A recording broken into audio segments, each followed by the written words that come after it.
Okay, in today's class we're going to recap over the 24 books. There are 24 books in the Bible as we have it today. The Bible was basically sealed by the leaders of the Great Assembly. The Bible was basically sealed by the leaders of the Great Assembly about 200 BCE. About 200 BCE, the Jewish Bible was sealed, and no more books were allowed to be added to it. And that's why the book of the Maccabees is not part of the Bible. The book of Judith is not part of the Bible. It happened later. And no other books were allowed to be added to the Bible. So we have 24 books of the Bible on the left-hand side. The Bible obviously starts off with the 5 books of Moses, which were written by Moses till his death, and that's how the 5 books ends off. It starts off with the story of creation, ends off with a book of Deuteronomy, which talks about Moses' death. Those are the first 5 books. And those are normally referred to as the Torah. When we talk about the Torah, we're just talking about the first 5 books of Moses. That's normally referred to as the Torah. The other books were added later by the prophets.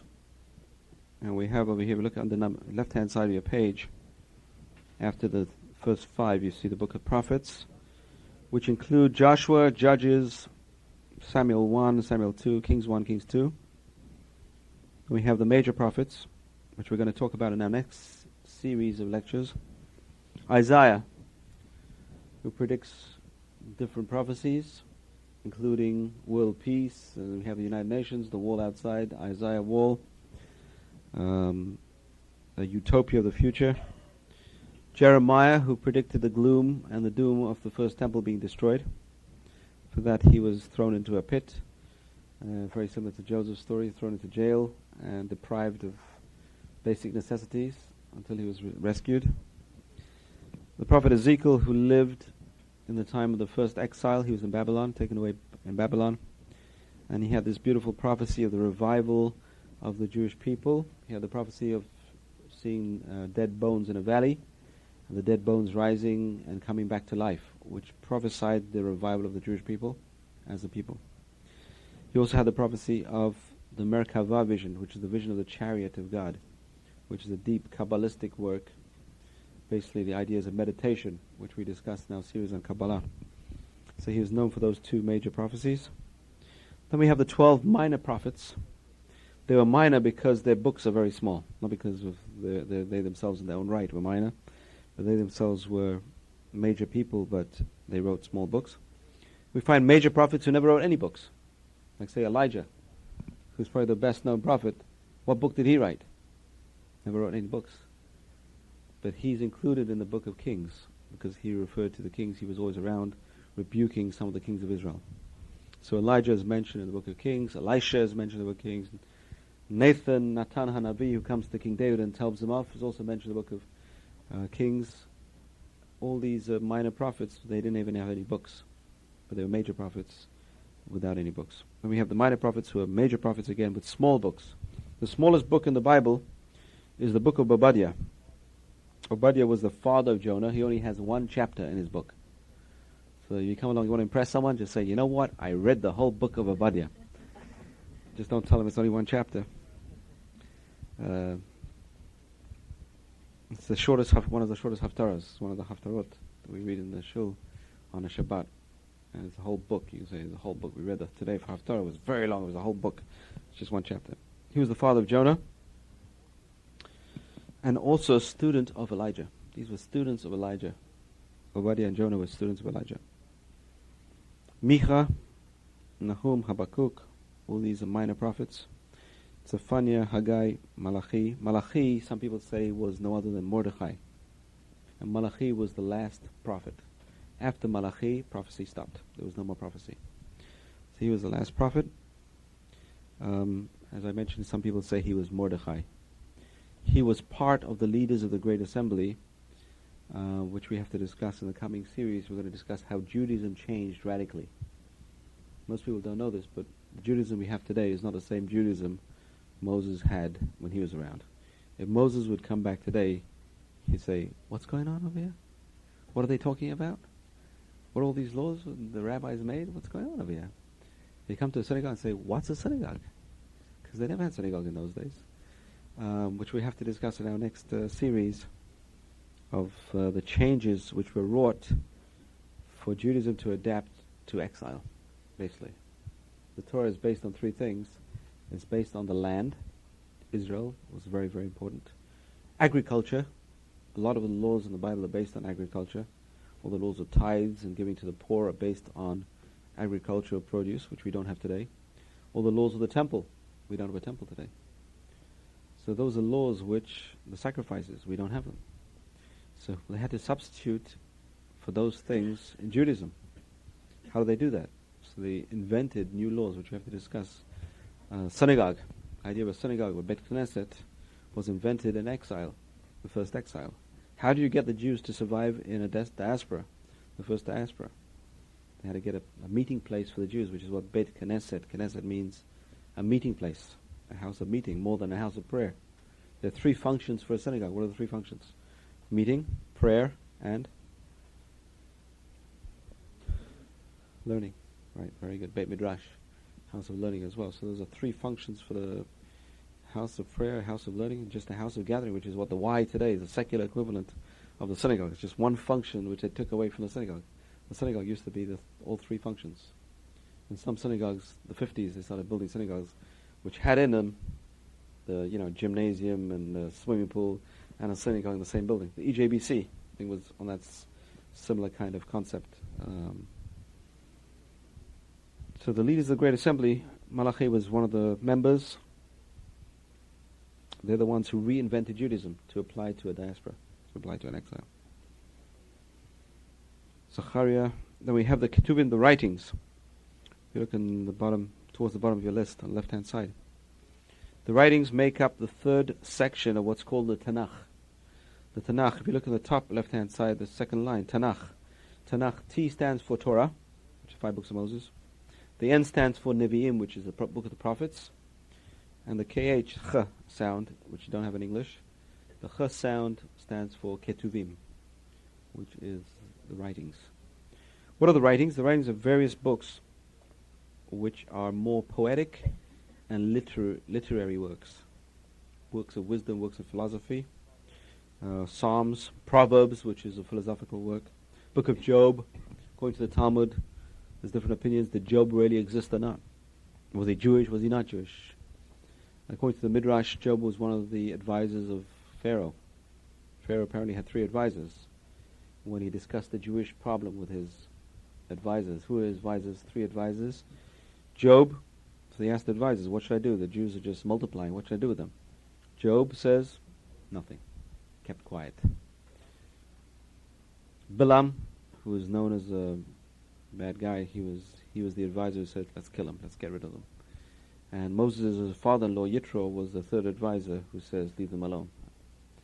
And each one was rewarded according to what they said. So Job, that's one of the ideas of Job. The other idea of Job, the Talmud says, is Job never existed. Job is a purely philosophical work of why do the righteous suffer? That's the question. The major philosophical question is, why do the wicked prosper and why do the righteous suffer in this world? And this is the answer of the book of Job. What is the answer at the bottom of the book of Job? Basically, the book of Job, Job was a very, very wealthy man. He had everything a person could desire. Wealth, children, family, friends, everything a person could desire. But the Bible tells us in the book of Job, it says that Satan came to God and said, let's test Job. Job is only righteous because he has everything. If you take everything away from him, you see how he's going to rebel against you. God says, test him. Let's see. So he loses everything. He loses children, loses wealth, he loses his health. And here he's on the bed, he's sick, totally sick, devoid of everything. And his wife tells him, curse God! Curse the day you were born! He says, no, I won't. I'm not going to curse. So the bottom line of the story is, life is a test. Parts of life is a test. Why do the righteous suffer? Test. Why do the wicked prosper? Another test. It's all tests in order to see whether we have faith in God or not. So Job, when he survives and he recoups all his losses and he passes his test, he asks God, he says, why do you do this to me? And God gives him, the bottom line is, we can't understand. God says, do you know how I made the heavens? Do you know how I created everything? You don't even know the basic questions. How are you going to ask me this deep question? So basically the answer is, why do the wicked prosper and why do the righteous suffer? The answer is, God says, you're not going to understand it, it's beyond you. And that's really the bottom line of the book of Job. It's a philosophical work based on this idea, this major question. But part of the idea is also it's a test. That's part of the message of the book. Yeah. So it's a metaphorical story. Obviously, you can see it. It says his children were revived and his belongings came back. Everything. It was like a dream. It was like a bad dream, just in order to test him, see what happens. Does the person deny their faith in times of trouble? We all go through this procedure, right? Sometimes we have off days. How does a person react in their off days? Job had a very bad day. Guy comes home, he says, I had a very bad day in the office, everything's going wrong. He starts screaming and shouting at this one and that one and that one, and then where's his faith? It's gone out the window. So that's a test we go through sometimes in life, and that's basically the bottom line of the story of Job. But it was exaggerated to tell us it was a bad test. You can imagine the Holocaust was like the test of Job. The 5 Megillot are the 5 scrolls, which include the following 5 we have over here. Song of Songs, which is a beautiful love story written by King Solomon. As the Talmud discusses, King Solomon wrote 3 major works. What are the 3 major works? Mishlei, Proverbs, Shir HaShirim, which is Song of Songs, and Kohelet, Ecclesiastes. 3 major works written by him. Those are parts of the scrolls. Song of Songs, Ecclesiastes, and Proverbs, which is part of Chronicles, which we'll discuss. Those are the 3 major works. Proverbs, beautiful Proverbs. The most famous one is spare the rod and spoil the child. Where does that come from? That's King Solomon's Proverbs. Empty vessels make the most noise. King Solomon's Proverbs. Kohelet is known. There's a famous song based on Kohelet. Which one? The birds. For everything there's a season, time. That's King Solomon. The story of the 2 mothers fighting over the baby, and King Solomon says, cut them in half. That's King Solomon's wisdom. That was last week's Torah portion. That was King Solomon. He wrote a book, Song of Songs, which is a love story between a shepherd and his beloved. This was one of the questions the Talmud discusses, is should they include it? Why was it included in the Bible? So the rabbi said, you know what, let's get rid of it. Let's restrict, let's censor the Bible. This story is too graphic. It's a really erotic love story of people. What's it doing in the Bible? It doesn't mention God in the story. What's going on over here? Till Rabbi Akiva stood up and he said, all the books of the Bible are holy. This book is the Holy of Holies. Why? It's a parable. It should not be taken literally, and it's a parable of the love between man and God. And that's what the Rambam says when he talks about loving God. He equates it to the love between man and woman. So it's only if you can love someone else can you start thinking about love of God, what love of God is. So a person cannot love anyone else. That's why it's not good to be single in Jewish law. The person has to know what love is all about to be able to love God. It's a very interesting idea. That's what Song of Songs is all about. The book of Ruth. Ruth was the great-grandmother of King David. She was a convert to Judaism from the tribe of Moab. And we learn the laws of conversion from this story, book of Ruth. Her mother-in-law is Naomi, and tries to push her off. Naomi says, go back to your people, and she says, no, wherever you go, I will go. She says, but go back. She says, wherever you sleep, I will sleep. Your people are my people, and your God is my God. From there we learn the laws of conversion. The convert must accept the different laws and rearrange their lives accordingly. So she was one of the major figures, a very righteous woman, and from her came the Davidic dynasty, and eventually the Messianic line comes from Ruth. It was the greatness of Ruth. And she has her own little book written by the prophet Samuel. That's what the Talmud tells us, is the prophet Samuel wrote books before him. It's the book of Judges, the book of Joshua, and the book of Samuel written by the prophet Samuel. Plus he wrote the book of Ruth. And then the later prophet Jeremiah wrote most of the books which came before him. Kings 1, Kings 2. Who was the author? Book Jeremiah. Prophet Jeremiah was one of the authors. He also wrote the book of Psalms. King David wrote the Psalms, but they weren't written down. Jeremiah came along and wrote them down for us. Some of the Psalms are not from King David. Not all the Psalms are from King David. Some of the Psalms, one of the Psalms is from Moses. Tefillah Moshe. One of the psalms is apparently, the Talmud tells from Adam, which one is Mor Shili Yom Shabbat, the song of the Sabbath. So Adam knew the concept of Sabbath already because God rested on the seventh day. He was already alive, and he sang that song. I mean, it's nice. Different psalms were from different people, but David, most of the psalms are from King David. You can see his psalms very clearly because usually they're either very poignant cries of help to God, because his life was miserable, he was already surrounded by enemies, or very beautiful praises to God. Two kinds of psalms of David. We mustn't forget, David was a musician. David, before he was known for anything else, was known to be a musician. He was the one hired by King Saul to play the harp. He's a gorgeous musician. If only some of his music survived with his words. We have the lyrics, but we don't have his music. So it's unfortunate we don't have the musical notes of the songs he played the words to. But these are songs which they sang in the temple. They had an orchestra in the temple. The Levites were the singers and the players. So the Levites, one of the duties was to be very musically minded and to conduct the services in the temple with an orchestra, with a band, and singers, vocalists. And they would sing these psalms. Okay, we have the Book of Lamentations, which was written by Jeremiah. When the first temple was destroyed, he wrote cries. It's terrible, very, very depressing work, where he talks about how they destroyed the temple, they took people captive. And we read this book on the saddest day of the Jewish calendar, which is the 9th of Av, Tisha B'Av. Ecclesiastes, we said, was Kohelet, was written by King Solomon, full of his wisdom. He's noted for the first saying. The first saying is, vanity of vanities, all is vanity. He says the word vanity 7 times, alluding to the 7 days of the week. Everything is vanity. Everything under the sun. What does it mean? That means everything physical is vanity. We cannot take it with us. It's illusory. This life is temporary, and bang, we're gone. What is worth it? And he ends off with his work by saying, Sof davar kol nishma. The truth of the matter is, fear God and keep His commandments, for that is all what man is all about. The truth is, the only thing you can take with you, the only thing we can take with us is good deeds. That's the only thing. That's the bottom line is, this world is illusory. Nothing is of value physical. We can't take it with us. We have to do as many good deeds as we can.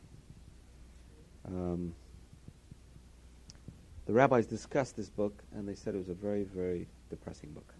And also they didn't want to include it in the Torah for that reason. It is a very depressing book. And then they just quoted the last line, and they said, no. The last line ends off on a good note, fear God and keep His commandments. Because he's telling us physical things are immaterial. We shouldn't concentrate on them. We shouldn't focus on them too much and get lost on the physical. We have to concentrate on the spiritual as well. And he knew. I mean, this guy was into the physical. He knew all about the physical. Esther, famous book we read on Purim, on the holiday of Purim, book of Esther. She was the total opposite of Ruth. Ruth converted to Judaism. Esther, unfortunately, had to go the other way. Esther had to go and marry Ahasuerus, a non-Jewish king. She was forced into it, but the redeeming factor was her son allowed the Jews to go back to Israel. So her son became king of Persia, biggest empire at that time, allowed the Jews to go back and rebuild the temple. Then we have Daniel. Daniel was an interesting character. Daniel was, it says, when Nebuchadnezzar first conquered Israel, the first thing he did was he removed the wise men. He was very smart. He says, without wise people, you can imagine those days, not everyone knew how to read, not everyone knew how to write, not everyone knew how to philosophy, everyone knew grammar, not everyone knew anything. So if you remove the wise people, the illiterates, what are they going to do? How are they going to rebel? Who's going to organize them? There's no organizers anymore.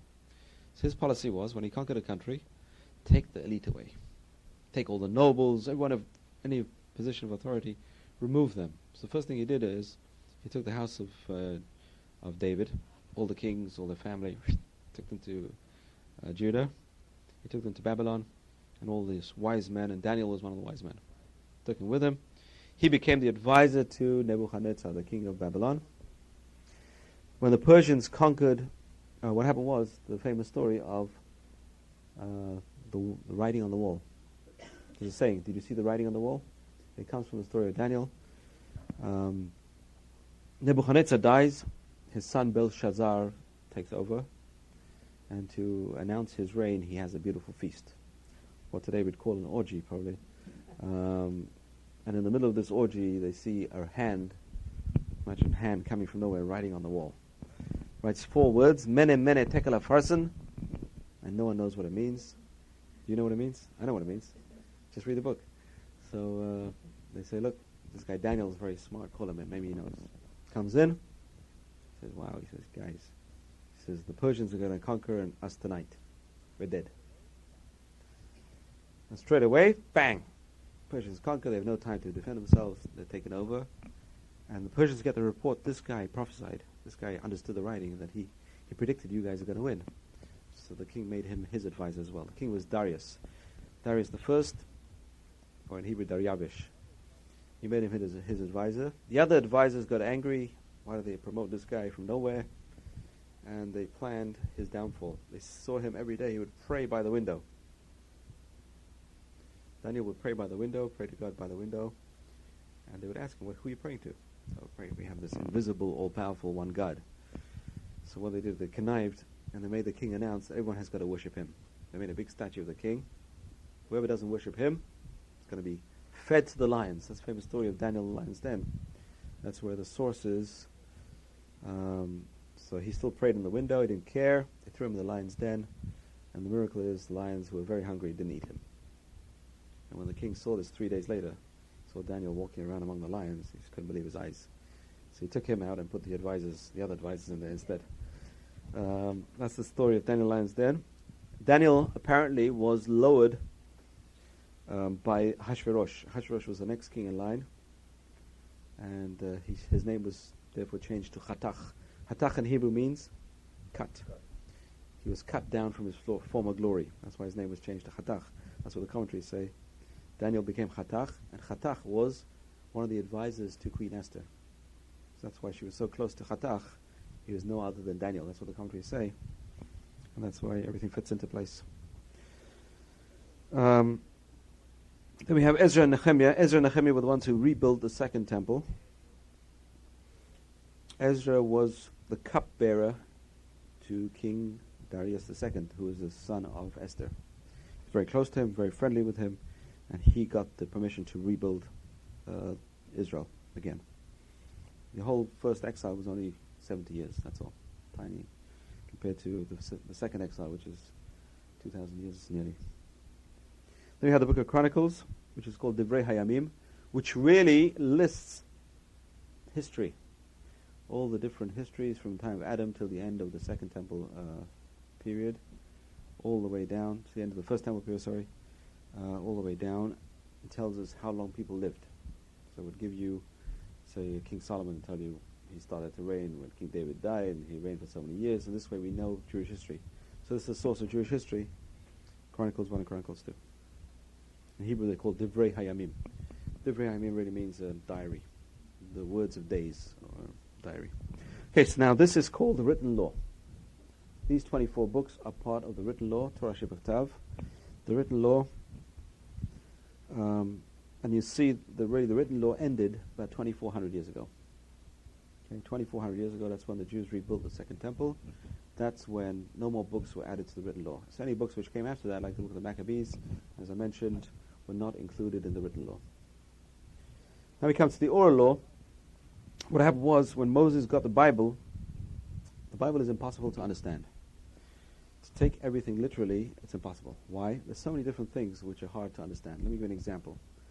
The Bible says when you eat a meat, you will slaughter the chicken or slaughter the animal. How do you slaughter it? It doesn't say. So how do you know how to slaughter it? You use a knife, you use an axe, what do you use? So all these things were given to Moses on Mount Sinai. The Bible tells us you'll put a sign on your hand and between your eyes. It doesn't say how. The Bible says write these words on the doorpost of your home. Do you write it on a scroll? Do you write it directly on the doorpost? Which words? Doesn't say. So the oral law was given to Moses as well. The explanation was given to Moses as well. That's what he was doing up there 40 days and 40 nights. He was learning the explanation of what he had received. So you have the written law and you have the oral law, which was given to Moses as well. And that's part of our belief system. And that later on became known as the Mishnah. It was written down 2,000 years later by Rabbi Judah the Prince. Rabbi Judah the Prince lived after the second temple was destroyed by the Romans, about 100 CE. He lived about 100 CE, and in his time, because of the Roman persecution, all this was known orally. People knew this by heart. This knowledge was being lost because of the war, because of the troubles. So he said, let me write down before it's forgotten. So because of him, we have the Mishnah, and thanks to him, the Torah survived. Without this, people would have forgotten the oral law completely. We find that through the ages, different groups of Jews arose who said, to hell with the oral law. We don't want to know the oral law. Why? Because the oral law, who explains the oral law? Rabbis. So if you want to learn the oral law, you've got to go through the rabbis. We don't want to go through the rabbis. Forget about the oral law, forget about the rabbis, we don't need them. Let's start our own ideas. So we'll go back to the Torah. So the Sadducees, time of the Maccabees. You had the Sadducees who came along. They were a priestly class. The rabbis were telling them off. You guys are, you're getting Hellenistic. You're getting involved with Greek culture. They said, you know what? We don't need you guys. We don't need the rabbis anymore. We don't get involved with them. We're going to break away from the oral law. We're just going to keep the written law. We're going to keep what's written in the Bible. We don't need any explanations. So that's the Sadducees were the first ones who came along with this idea of breaking away from the oral law. So in the time of the Second Temple period, you had Sadducees, the Pharisees, who followed the rabbis. They're called the Rabbinites. And then you had on the right wing, you had the Essenes. The Dead Sea Scrolls were by the Essenes, the sect, in the Second Temple period, who didn't recognize anyone else. To hell with everyone else, they're all bad. The temple is not being run properly, and we're going to build a third temple based on totally. So really, they were a right-wing sect who didn't recognize anyone else, and that's the idea was. The original research was they were a monastic kind of sect. Today they're saying no, they actually got married. Monasticism is against Judaism. I mean, there's no way of reconciling both of them. You cannot be a Jew and be a monk at the same time, because a Jew involves going out in the world, getting married. It's a mitzvah to get married, and not withdrawing from the world. But that's what they did. They tried to withdraw from the world and develop their own holy system of doing things. So that's the three groups. And eventually you had other groups. First group is the Kutim, the Samaritans. Today they're called the Shomronim. Today you have around 400 of them left, 400 families. They live on basically the West Bank in Jordan. A few of them live in Jordan. Till today they offer up a Paschal lamb. Their holy mountain is Mount Gerizim. Har Gerizim, there's very few of them. They keep the written law, they don't keep the oral law. And they have their own Bible written in their own language. So they have a scroll, very, very old scroll. It's probably older than any Bible we have today, but it's in a different language, different writing. So they're the Samaritans. They were brought in when the 10 tribes were removed by the Assyrians. It's interesting, the group we had here on Monday night, they are Assyrians. They're not Jewish. They weren't Jewish. The group we had playing music, all of them, all three of them. They were Assyrians. They're the original Assyrians. They descended from the original Assyrians. Arameans. They call themselves Arameans. Arameans is Abraham. Abraham went to Aram Naharaim. That's where the Assyrians, especially the one on the left, look like an Assyrian. You can see if you go and see the museums. They really, these guys, one on the right and the right and left. They're the Assyrians. They destroyed the first commonwealth of the 10 tribes, Israel.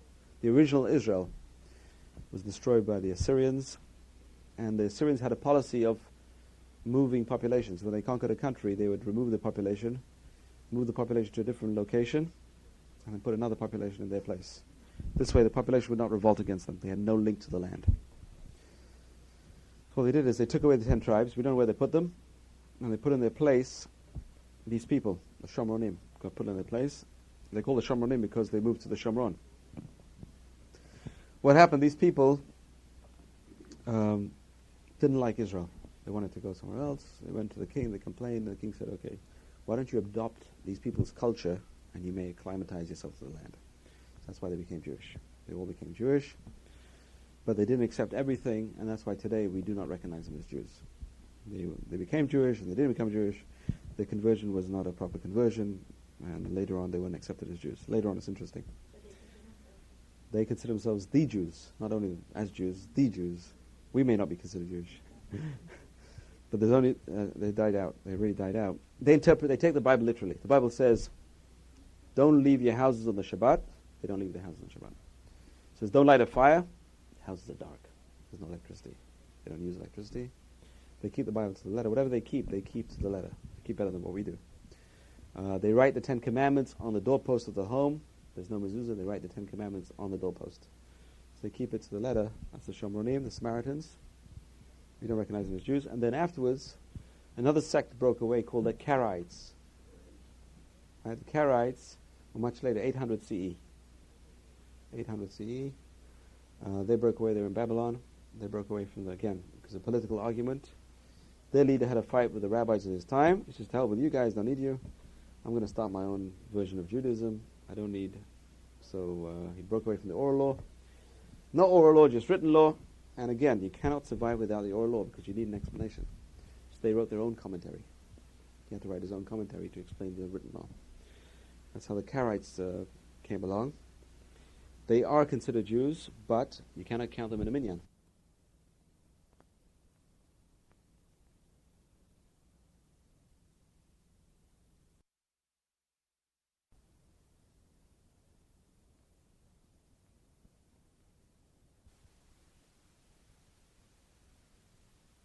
Why? They don't believe in a minyan. It's a rabbinical law. So how can you count someone in a minyan who says, "I don't believe in a minyan. I don't accept this"? There's about 30,000 Karaites left today. But at one time there were more Karaites than Jews. At one time there were more people who said they were Karaites than the Rambam Maimonides was one of the guys who fought against them very successfully, and really they accepted Jewish law. Yeah, there's about 30,000. They have their own synagogues, which is interesting. I don't know what they do inside, but yeah. But today there's not much difference. There's not much difference. Yeah. Yeah. The Shomronim won't marry anyone.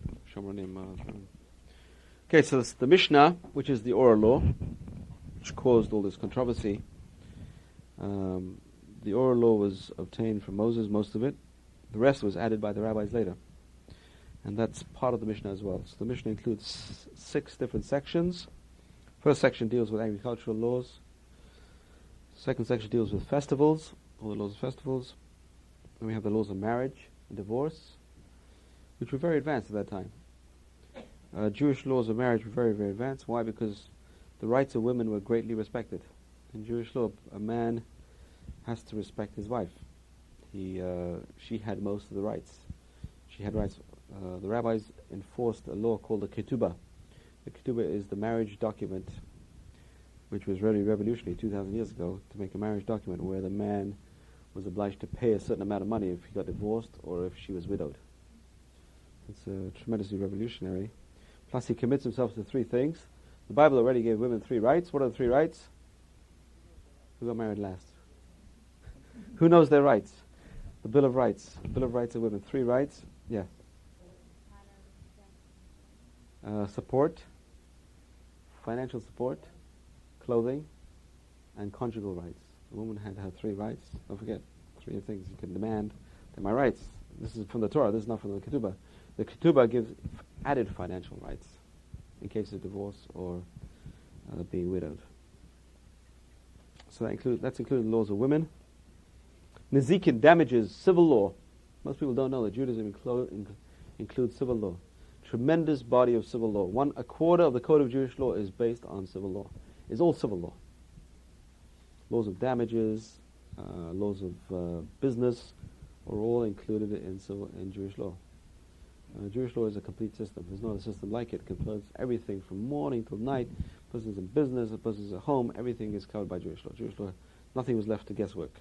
We'll see, the rabbis have plenty of time to go and discuss every intricate detail of law. We're going to come to that. Then we have 2 sections of the Mishnah which dealt with the temple. Holiness and purity.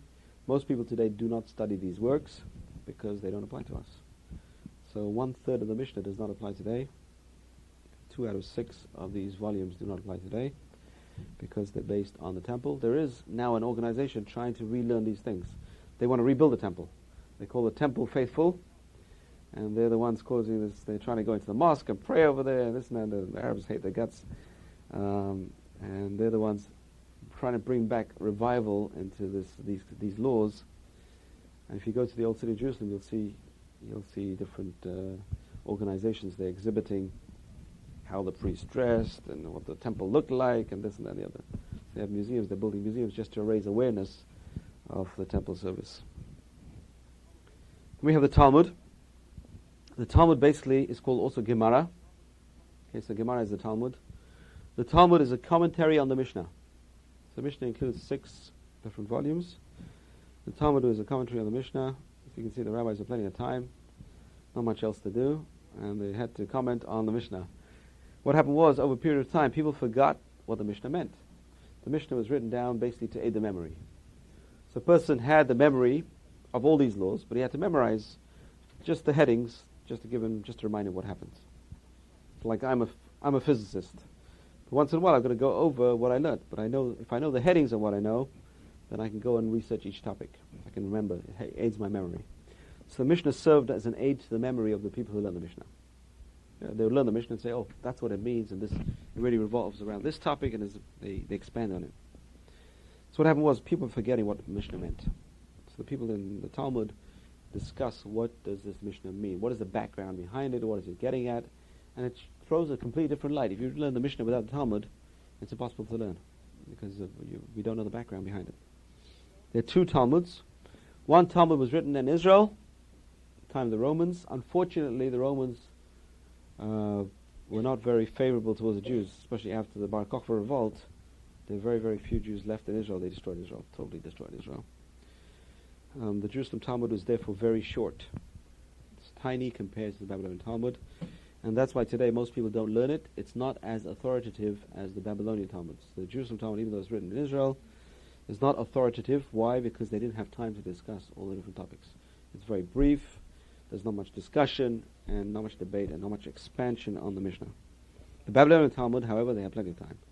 Jews in Babylon were not afflicted by the Babylonians. The Romans didn't conquer Babylon, and they pretty much had their own system, their own organization.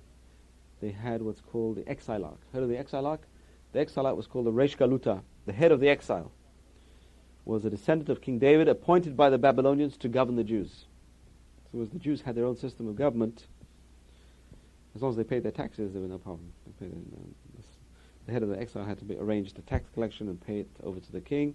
The king gave them their own system, and they're pretty well off in the Babylon, and they had their own yeshivas. Yeshivot moved to Babylon, 2 major yeshivot, which were functioning till about 100 years ago. Interesting. Imagine. Yeshiva was functioning for nearly 2,000 years in Babylon, non-stop. This is the golden age of Jewry was really in Babylon, not in Spain.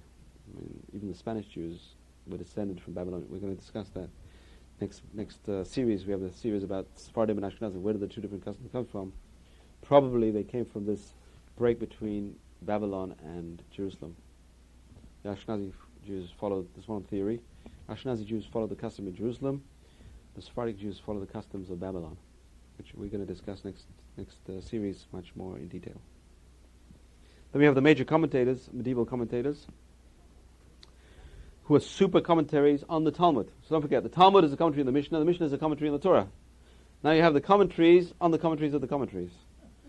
And then it keeps on going down like that. You get commentaries on commentaries on commentaries, and the Torah just keeps on expanding exponentially. I mean, today there's no problem. You can fill up rooms and rooms of books. There's no problem. So definitely the Mishnah was given to Moses. The oral law was given to Moses, not the whole Mishnah. Some parts of the Mishnah were made by the rabbis. Rabbinical law. Let me give you an example. Rabbinical law. Laws of Purim. Purim was not around when Moses was there. There's a whole tractate in the Mishnah on Purim. So that was obviously not given to Moses. Purim wasn't around time of Moses. Right. But again, the ketubah, the marriage document, was only instituted by the rabbis 1,500 years after Moses. That was not part of the oral law. So certain parts of the Mishnah were not part of the oral law. They were rabbinical laws which were introduced later, but incorporated in the Mishnah because that became part of Jewish law. So not all of the Mishnah is oral law, but a lot of it is. I'd say the majority of it is. 51% at least is oral law from Moses. So you have commentators on the Talmud. The trouble with the Talmud is it wasn't put into an orderly fashion.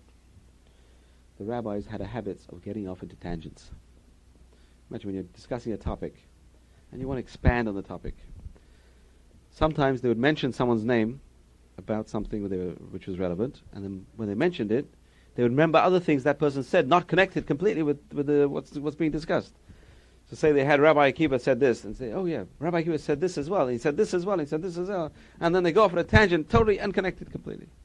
So what happened was, a person who wants to learn Talmud can study a Talmud, say the laws of Shabbat in the Talmud.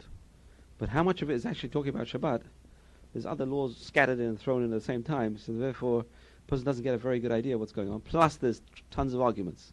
This rabbi says this, rabbi says this. You put 100 rabbis in a room, I mean, you had different arguments of what's going on. But how do you get to a bottom line? And there was a sequence of knowing how to get to the bottom line of the Talmud. And that was left to the codifiers. You have over here a list of codifiers, the major codifiers, who took the Talmud and learned the Talmud and said, you know what? Instead of a whole page of debates and arguments and rational thought, they just made it one line and said, this is the law. That's what they did, is they boiled down, they made a Talmud in a concise form, plus they did it in a very orderly fashion. So they put all these different laws, they put them in an orderly fashion. The major codifier was the Rambam, Maimonides, who apart from being a scholar and a philosopher and a doctor, also had the time to learn the whole Talmud.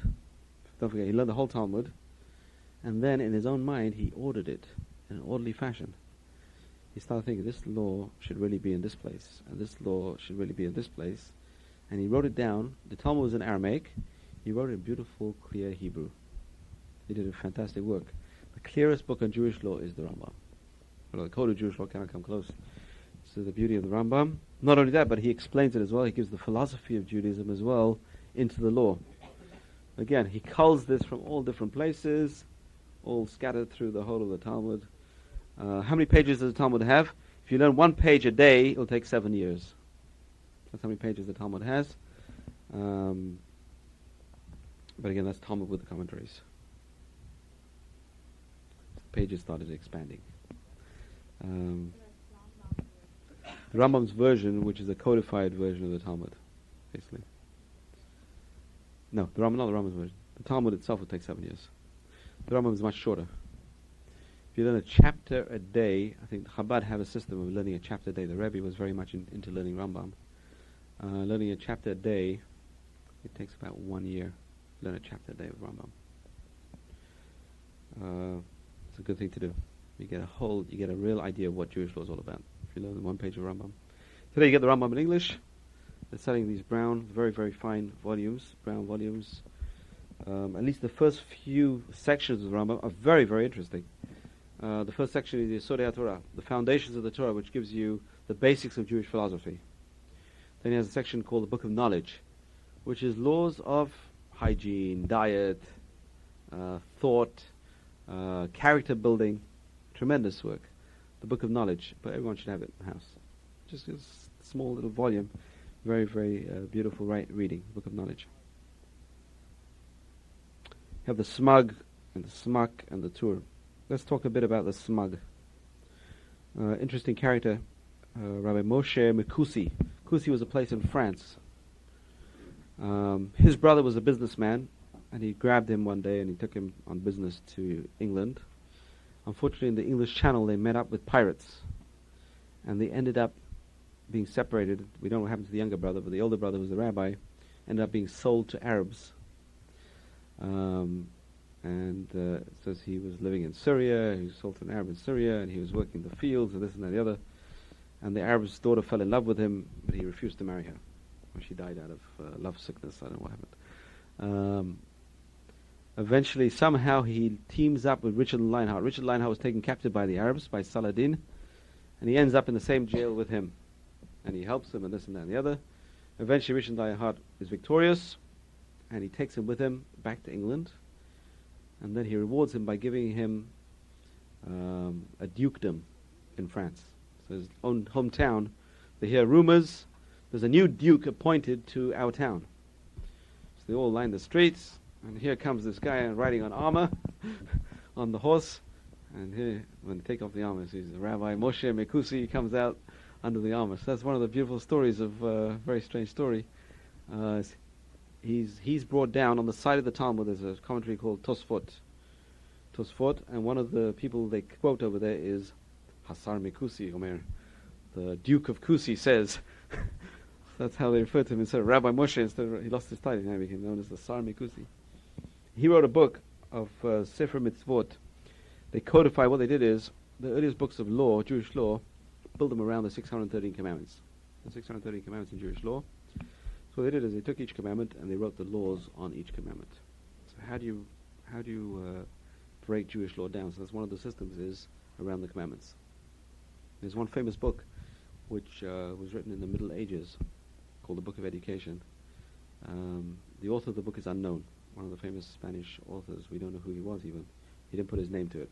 He writes in his preface, he says, the youths have nothing to do on Shabbat. On the Sabbath they're out playing ball and this. So I'm writing this book for them called the Book of Education, which will hopefully enlighten them and give them some spark of desire to learn. So and what he does is he takes the commandments mentioned in each weekly portion. There's 54 weekly portions. That's why sometimes you have to double them up. And he writes the commandments dealing with each week. So it's a very nice book. You can get it today in English, called the Book of Knowledge, and go through each portion. We go some of the commandments in them. Then we come to the Shulchan Aruch, which today is the accepted code of Jewish law. What's interesting is it was written by a Sephardic rabbi who was exiled from Spain in 1492. So he lived in the 16th century, 1500s. Rabbi Joseph Caro, who moved to Turkey. From Turkey he moved to Bulgaria. From Bulgaria he moved to Israel and ended up in Sfat in Israel. The first aliyah of Jews back into Israel on a major way were the Sephardim from Spain. Spanish Jews moved to Israel. Unfortunately only 40 or 50,000 of them. Most of them ended up rebuilding Sfat, Tiberias and Jerusalem. 3 towns were re-inhabited in the 15th and 16th centuries. It's unfortunate that they didn't all choose to move back en masse. We could have had a state in the 15th century. It's amazing. If all the Jews from Spain would have moved to Israel, we would have had a state in Israel, 15th century. They had that bright idea. There was one rabbi who was promoting it, Ramban Nachmanides, but he lived 200 years earlier. He was one of the first. We discussed him, right? The disputation, the famous disputation. He was exiled by the king of Spain, and he ran away to Israel, and he was the first one who came along promoting the revival of the Jewish state. Well, he got thrown out, so he could write whatever he wanted afterwards. That's why he got thrown out. He wrote the book called The Disputation, on which the movie is made. I'm trying to get hold of that movie, by the way. If anyone knows where I can get hold of that movie, called The Disputation. It's Jewish Museum, they said they had it. So let's get it. No, we never heard from them. Oh. We'll have to contact them. Okay, please do. Disputation is a British documentary based on the book. They reenacted the whole. Very nice. London Opera Company. Was it? The Top picture actors. wasn't too good. That's why I didn't re-record. The picture was so bad. Okay. It was very good. The production, the company. The players Tremendous, were excellent. tremendous, tremendous. Okay. So the Code of Jewish Law is written by Rabbi Joseph Caro, who lived in Sfat. Now at the same time there was an Ashkenazi rabbi who was growing up in Poland, Krakow. His name was Rabbi Moshe Isserles. Rabbi Moshe Isserles was also writing a Code of Jewish Law. Same time. They're both writing codes of Jewish law. Fortunately for us, Rabbi Moshe Isserles realized the other Code of Jewish Law beat him out. He says, you know what, I'm not going to write my own. I'm going to write a commentary on his Code of Jewish Law. So what he did was, he took the Code of Jewish Law written by Rabbi Joseph Caro, which had in it mostly the Sephardic custom, and he put over there, whenever the Ashkenazi custom differed, he said, but our custom is this. So today what we have is a Code of Jewish Law for all Jews, Sephardim and Ashkenazim, in one book, with the variances in the customs. So we're fortunate that he had the humility to come along and say, you know what, I'm not going to write my own book. And they were in communication, and they deeply respected each other. You see if you read the letters between the two, tremendous amount of respect. They treat each other with honor and respect. It's beautiful. They wrote letters. It took 3 months, but they wrote letters. There was a system of transportation. Jews were everywhere, don't worry. Jews went here, Jews went there. Tzfat, there's a famous woman. What's her name? Garcia. What's her name? Come on. A famous woman who is a countess. She was recognized by the Ottoman Empire, and the Sultan gave her 2 towns, She bought 2 towns, or he gave her 2 towns, Sfat and Tiberias. And she was the one who encouraged these Spanish Jews to go live there. She had the land. She said, "Oh, okay, I got the land over there. Just go there." That's why they chose to live there. Garcia, very interesting woman. She was a Marano, and she ran away, and she came back, and okay. Donna Isabella, I think it was. Okay. There are 4 sections to the Code of Jewish Law. We have the Orach Chaim, which is the code of the daily and festival law. Yoredea, which deals with laws of kashrut, other laws which apply through the day. Even Haezer, which deal with laws of marriage and divorce. And then we have Choshen Mishpat, which deals with financial matters. So we have 4 sections. You can see the Mishnah, similar idea as a Mishnah. There's no debates, no arguments. It's just law. Dry Jewish law. That's why Jews make good lawyers, because they're used to law. Everything about Judaism is law. Law, law, law, law, law. It's very simple for a boy to go from yeshiva to law school. The way ahead of them, discussing law from youth. Then we have the latter poskim, the later authorities, who deal with modern day law. So laws which were not written in those days. A microwave oven on Shabbat. So the latter authorities will discuss these kind of laws. Laws through the state of Israel today, modern day laws. The army on the Sabbath, the laws of interest in business, how would you cope today, and that's all that discussed by the later poskim, they call the later authorities. Then we have the Midrash. There's 2 kinds of Midrash. There's one Midrash which is explanations of the stories in the Talmud. Basically the stories. The second kind of Midrash is the halachic Midrash. Laws which were left out of the Mishnah. They weren't thought to be as important or as